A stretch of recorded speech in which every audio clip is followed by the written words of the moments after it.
Hi guys! Today I'm going to turn this table into a sawing one. I'm going to install a saw here. It will rise and tilt at 45 degrees. Now let me tell you a little more about the saw.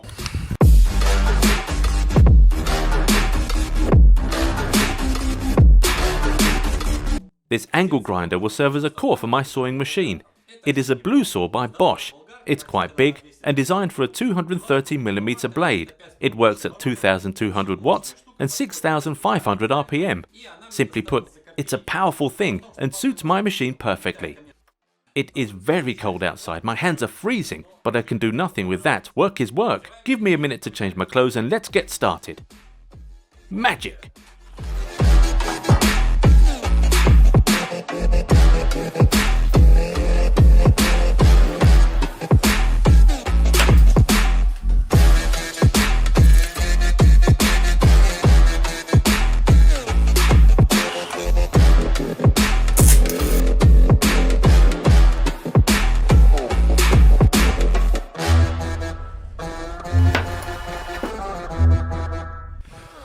It's not easy to deal with all those millimeters. You miss 1 or 2mm gap and then the whole system becomes loose and it is no longer straight and precise. That's why everything should be nice and neat here.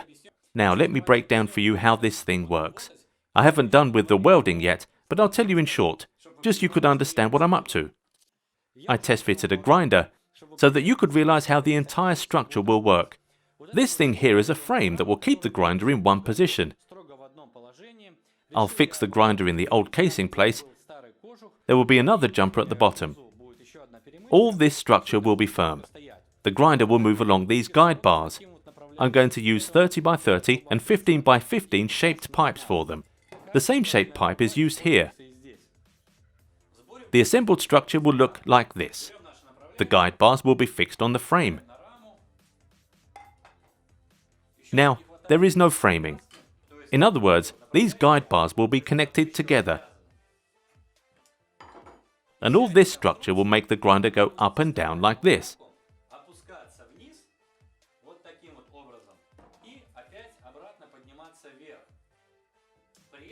And if I decide to tilt at 45 degrees, the structure will remain in the vertical position. It will just lean sideways and come at 45 degrees tilt, or at any angle I need. Moreover, I will be able to lower the entire saw down and raise it up. Yes, the task is certainly challenging, but I'm not the one who prefers easier ways.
That is only half a plan. I made a hoisting mechanism, but I still need to make a mechanism for inclination of the saw that will be tilting the saw to the side at 45 degrees and bringing it back. For this, I need to weld together an extra frame and deal with different pins and stuff of other kind. In short, There is still a lot of work to do. What can I say? I've already started and I need to get the job done. Stay with me, mates.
Finally, the last step is to cover the frame with MDF boards so that the sawdust is collected in one place. Also, I need to mount a saw into the table, deal with the electrics, and test the work of the entire system.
Finally, I am done with this saw. Now, let me tell you how it works. I'll explain to you what else I've done that you didn't see, so you could get an understanding of the whole process. There are two metal plates 6mm thick for two cuts.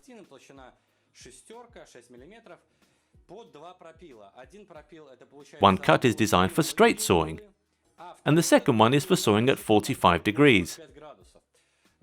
The point is that when the saw is tilted, it slightly shifts to the side, and you have to make different plates. Of course, you can make one plate, but in this case, the gap will be too big. I wanted my machine to be neat, and that's why I made two plates. Maybe one day I will make an intermediate plate to adjust the saw for different degrees. Also, there are two knobs. You lift the saw with the first knob here, and tilt the saw with the second knob on the side. When I twist this knob, the other knob shifts to the side and the saw tilts. In future, I will apply a scale here to indicate an angle of saw tilt. At the moment, it is at 0 position. Then I will place it at 45 degrees, arrange intermediate marks to know the precise angle of sawing. There is one outlet. When the switch is on, it is powered. When I turn it on, the saw starts working. That outlet is powered, and the other outlet turns on the vacuum cleaner. In other words, when the saw starts working, a vacuum cleaner turns on at the same time and sucks sawdust through this lower part. This way, the sawdust is accumulated in one place at the bottom, as the container has the inclined walls, and a vacuum cleaner will suck out all the sawdust from there.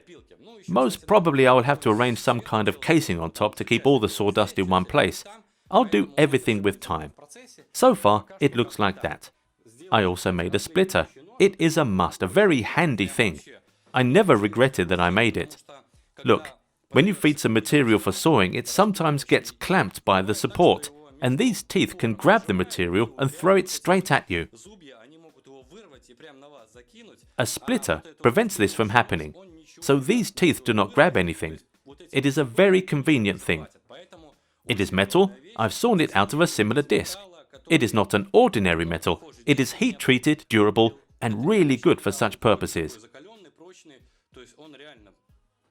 Well, I guess it's enough with the talking. Let's test our machine. Guys, thank you very much for being with me. Press the like button and subscribe to my channel if you're still not subscribed. Thank you very much for watching. See you soon. Bye.